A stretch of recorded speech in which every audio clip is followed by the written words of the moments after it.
मत दीआं गल्लां। मेरा आखा मन लै पुत्तरा, हर गल पल्ले बन लै पुत्तरा। मोड़ां वाली राह नहीं चंगी, नित बेगानी चाह नहीं चंगी। असलों हौला दिल नहीं चंगा, बहुता वड्डा तिल नहीं चंगा। बहुती खिलरी वल नहीं चंगी, कंडों ओले गल नहीं चंगी। तिड़के मारी छाल नहीं चंगी, बहुती लम्मी काल नहीं चंगी। रुखां थल्ले मच नहीं चंगा, ढेर फसादी सच नहीं चंगा। कखां नेड़े अग नहीं चंगी, सिर तों पारी पग नहीं चंगी।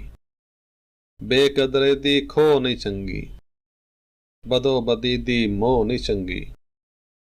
इस तों पिछे होर नूं फड़ीए, पहले घर दे चोर नूं फड़ीए। करनी अंत अखीर नहीं चंगी, कुत्तियां अगे खीर नहीं चंगी। करनी अंत अखीर नहीं चंगी, कुत्तियां अगे खीर नहीं चंगी। लड़के कीती वंड नहीं चंगी, लून दे नेड़े खंड नहीं चंगी। मगवी सोच ते चुक नहीं चंगी, सट के चटनी थुक नहीं चंगी। कच्ची पिल्ली रुत नहीं चंगी, सब नूं दिसदी गुत नहीं चंगी।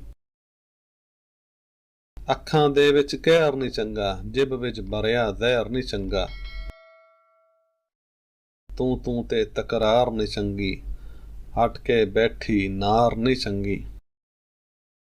जेठ हाड़ दी धुप नहीं चंगी, मौतां वर्गी चुप नहीं चंगी। रस्ते दे विच बेर नहीं चंगी, सुलह विच करनी देर नहीं चंगी। ये गल्लां जे भुल जावेंगा, पुत्तर जग ते रुल जावेंगा।